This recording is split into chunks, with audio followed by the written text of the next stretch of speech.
pasar besar dan yang membuat produknya masih jarang, pasti permintaan menjadi tinggi. Satu hal.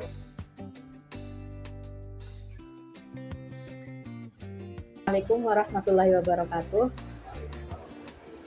Perkenalkan, kami dari mahasiswa Universitas Putra Bangsa. Kami ingin sedikit mewawancarai tentang bisnis yang sedang Bapak jalani saat ini.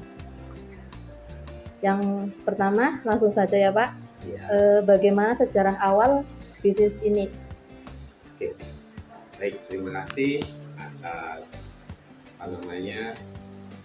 ketertarikan dari Mbak pelaku mahasiswa ya, pelaku dari dunia pendidikan terkait dengan usaha yang sedang saya jalani, yaitu Cacing Sutra. Baik, terkait sejarahnya, kalau berbicara awal kami mulai di tanggal 24 Juli 2020. Tetapi ada yang melatar belakangi memang ya, kalau terkait mungkin secara umum sejarah itu kenapa menjadikan kami memilih salah satu usaha ini, itu karena kebutuhan pastinya, kebutuhan akan pakan alami untuk pakan ikan air tawar yang baru menetas, belum siap untuk diberi pakan pelet atau sur ikan untuk proses budidaya ikan pastinya. Karena di sini kami sudah mengawali usaha sebelumnya itu untuk pemijaan atau pembudidayaan anakan lele, kemudian gurami, dan sekarang mulai masuk di ikan gabus. Nah, karena kebutuhan itu kadang-kadang tidak terpenuhi dari cacing tangkapan alam, yang sementara kami memang mendapatkannya dari pengepul atau penjual. Ada yang menyediakan atau menjual cacing ini. Cacing ini berasal dari tangkapan alam, kemudian kami beli untuk memberi pakan pada anak-anak ikan yang baru menetas di tempat kami. Nah, karena kebutuhan itu kadangkala saat kami membutuhkan stoknya terbatas, menjadikan budidaya kami menjadi terhambat, maka kami berpikir bagaimana untuk bisa mengadakan atau membudidayakan cacing sutra ini. Ini sedikit yang mengawali atau yang menyebabkan kami melihat atau melakukan usaha ini. Mau bertanya Pak? Ya. Berapa modal awal yang digunakan untuk memulai bisnis cacing sutra ini? Kalau sementara ini, kalau berbicara modal, memang kami secara global itu kemarin di bulan Maret 2020 kami memulai itu dari nol, betul-betul dari nol, dari bak penampungan airnya sampai dengan rumahnya, sampai dengan tempat budidaya, dan sampai dengan bibit awal. Semua selama awal memulai produksi itu kami menghabiskan kisaran 10 juta. Terus Pak, kalau proses pembudidayaannya itu bagaimana? Apa per bulan, per minggu, atau gimana? Kalau pembudidayaannya di sini sama halnya seperti hewan lain, bahwa secara umum kami menebar bibit di awal, misalnya di hari pertama yang kami lakukan, dari pengalaman sedikit kami melakukan budidaya ini yang baru hampir 1 tahun ini, memang hari pertama tebar bibit, kemudian ada pastinya ya perawatan, pemberian pakan dan lain sebagainya, sampai dengan panen pertama itu kami lakukan 30 hari. 30 hari ini bisa dipanen hasilnya. Dan di siklus berikutnya kami lakukan hal yang sama. Karena memang cacing sutra ini sedikit yang kami pelajari secara literasi ya, itu dari telur menetas sampai dengan cacing dewasa itu membutuhkan umur 78 hari. Tapi tidak semua cacing yang ada di tempat budidaya itu kan menetas maupun besarnya bersamaan umurnya. Jadi kami ambil rata-rata di separuh umur maksimal itu sudah mulai dipanen. Jadi siklus panennya 30 hari sekali. Dengan metode bukan satu lahan budidaya itu dipanen bersamaan, kemudian baru nunggu 1 bulan berikutnya dipanen, tetapi kami melakukan penjadwalan panennya karena tempat budidayanya itu bukan menjadi satuan, tetapi ada beberapa menggunakan nampan sehingga kami memanennya sesuai kebutuhan. Tetapi kalau bertanya kapan bisa dipanen, adalah umur budidaya 1 bulan itu sudah bisa dipanen. Baik, berapa sumber daya manusia yang terlibat, Pak? Kalau dalam proses perawatan budidaya ini setelah berjalan itu cuma cukup 1 orang ya, dan perawatan ini juga tidak membutuhkan waktu banyak. Kalau perawatan harian kami tidak lebih dari 1 jam melakukannya. Kalau perawatan seperti penggantian air itu 3 minggu sekali, itu kami ambilkan di hari Minggu biasanya, karena penggantian air, mungkin pembersihan nampan setelah ada proses panen itu memang waktunya pasti lebih dari 1 jam. Itu kami ambilkan di hari Minggu di sela-sela kesibukan kami. Jadi kalau terkait sumber daya cukup 1 orang atau kami melakukannya 1 orang. Terus Pak, bagaimana sistem marketing yang dilakukan saat ini?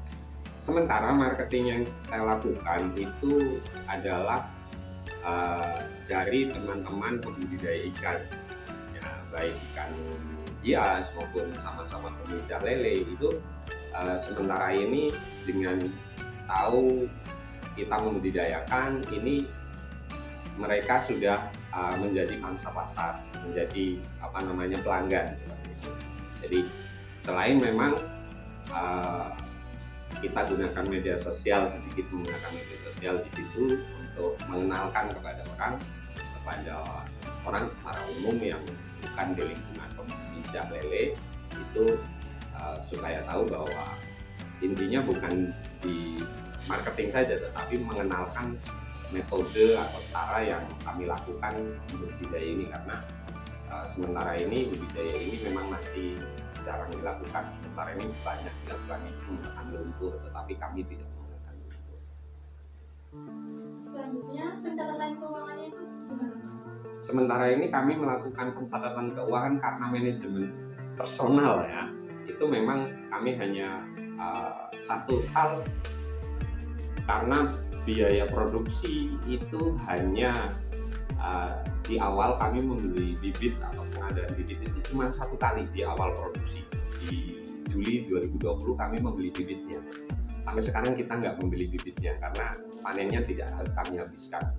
Terus yang kedua, pengeluaran itu hanya untuk pakan. Pakan itu kisaran sudah saya upload di YouTube sebenarnya. Di setiap bulan biaya yang kami keluarkan itu tidak lebih dari 100.000.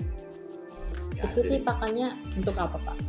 Kami menggunakan limbah ampas tahu yang kami fermentasi. Jadi kami melakukan fermentasi sekali untuk 1 bulan. Bisa digunakan sebagai pakan sebulan depan. Jadi pas produksinya hanya pakan sama listrik dan tidak lebih dari 100.000. Kalau manajemen keuangannya seperti apa, kami hitung saja modal sudah, kalau sudah berjalan seperti ini misalnya, kami hanya menghitung pengeluaran 1 bulan itu 100.000. Ongkos kerja kami tidak menghitung memang karena hanya 1 jam sehari, dan panennya hitung saja 1 bulan kami lakukan siklusnya adalah bisa 3 hari sekali, dan hasilnya memang tidak banyak, hanya sekitar 1 liter atau sekitar 4 gelas. Kalau dihitung uang 4 gelas itu 40-50.000 3 hari sekali. Berarti 1 gelasnya 10.000 itu ya, Pak? Iya, 10 sampai 12.500. Kalau musim hujan seperti ini bisa naik, tapi kalau musim jarang hujan itu harganya turun. Kalau boleh tahu ya Pak, omset per bulannya atau per harinya itu berapa, Pak? Kalau dibuat rata-rata seperti tadi saya sampaikan, kalau sekarang 3 hari sekali 50.000, 1 bulannya itu berarti 10 kalinya. Jadi itu tadi 500.000, minimal 500.000 yang kami dapat. Kemudian pas produksinya 100.000. Jadi itu sendirilah hasilnya. Memang nggak banyak, tetapi ini adalah bisa sampingan itu buat akan kemudahan di. Terus mau tanya Pak, adakah hambatan-hambatan yang dialami dalam menjalankan bisnis ini? Ya pasti ada lah namanya hambatan, tetapi hambatan itu terkait di proses produksi karena budidaya, terkait dengan budidaya hewan yang makhluk yang punya nyawa itu kan pasti ada hama. Nah, hambatannya di hama yang ada di tempat budidaya memang, tetapi sementara ini hama tersebut sudah bisa teratasi. Untuk hama yang lain ada satu hama waktu itu adalah cacing darah, ya, tetapi sudah bisa teratasi dengan kami menambahkan insect net di di rumah cacing. Kalau hambatan yang lain mungkin di pemasaran, malah kami sementara ini adalah sedang berpikir untuk meningkatkan kapasitas produksi, ya, karena permintaan cukup banyak, sedangkan kami produksi kami belum, ya itu tadi, kalau kadang bisa sampai 1 bulan itu bisa lah 700-800 ribu, karena tadi saya sampaikan itu kan minimal yang kami ambil 3 hari sekali 1 liter, tapi bisa lebih, kadang bisa lebih. Kendalanya justru adalah kami sedang berpikir untuk meningkatkan hasil produksi. Selanjutnya Pak, kelebihan atau kemudahan dari bisnis yang berjalan itu? Kalau kelebihannya sekarang bahwa satu, semua pembudidaya ikan air tawar, ya, baik lele, gurame, ikan hias, itu sebelum ikan ini adalah siap diberi pakan pelet, itu butuh pakan alami, dan salah satunya yang menjadi diburu oleh para pembudidaya sementara ini pakan alami yang digunakan adalah satu itu. Jadi secara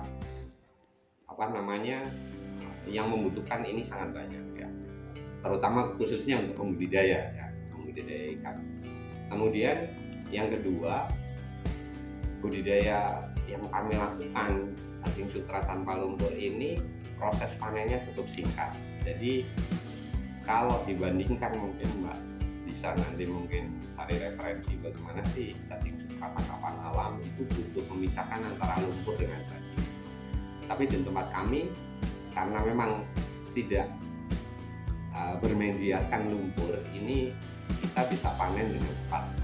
Kemudian yang kedua, yang selanjutnya yang ketiga, hasil produksi cacing sutra di tempat kami atau dengan menggunakan media tanpa lumpur ini bebas dari mikroorganisme yang merugikan buat anakan ikan, ya, karena di tempat kami betul-betul murni diberi pakan yang tidak ada unsur pestisida dan lain sebagainya, alami, jadi fermentasi alami. Karena sementara ini sebelum kami membudidayakan itu, anakan ikan yang diberi cacing sutra tangkapan alam, mungkin asalnya dari got atau sungai yang dibuat untuk membuang limbah pabrik maupun mungkin limbah rumah tangga. Ini cacing sutra ini kadang membuat anakan ikan ini tidak sehat. Jadi gambarannya, kelebihannya di situ.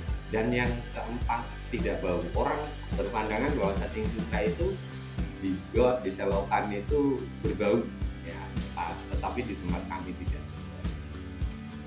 Ya, baik, yang terakhir ya Pak, bagaimana sih pesan yang akan Bapak sampaikan untuk para mahasiswa Universitas Putra Bangsa? Ya, intinya kalau terkait dengan dunia usaha, ya Pak, dunia usaha itu sebenarnya kalau perusahaan itu kan berjuang dan sukses, ya. Ya hanya sedikit saran, ya, kami juga sedang melakukan atau sedang berusaha untuk supaya usaha kami menjadi lebih baik. Intinya bahwa kalau menjalankan usaha, salah satunya adalah melihat pangsa pasarnya, potensi pangsa pasarnya seperti apa. Kemudian kalau kita memilih membuat barang atau memproduksi, ini sudah banyak yang melakukan hal yang sama dengan yang akan kita lakukan atau belum. Satu hal itu. Jadi saat produk yang kita luncurkan atau yang kita tawarkan adalah produk yang belum banyak pesaingnya dan pasarnya sudah bisa kita lihat bahwa pasarnya cukup baik, ini akan paling tidak akan memudahkan kita dalam nanti itu dari marketingnya. Kebutuhan pasar besar dan yang membuat produknya masih jarang, pasti permintaan menjadi tinggi. Satu hal itu. Kemudian yang selanjutnya pastinya modal ya, modal melakukan usaha ini kalau bisa adalah sekali mengeluarkan modal tidak berikutnya kita tidak memerlukan penambahan modal yang cukup signifikan untuk meningkatkan hasil produksi, karena sementara ini kami meningkatkan hasil produksi itu rencananya tidak menambah aset tetapi hanya bagaimana mengelola pemberian makan dan mengelola sirkulasi air di situ. Ya, baik Pak, sekian pertanyaan dari kami. Terima kasih karena Bapak telah meluangkan waktunya untuk kami. Semoga bisnis yang Bapak jalani semakin maju, semakin sukses, dan semoga selalu dipermudahkan setiap prosesnya. Amin. Sekian, terima kasih Pak. Wassalamualaikum warahmatullahi wabarakatuh.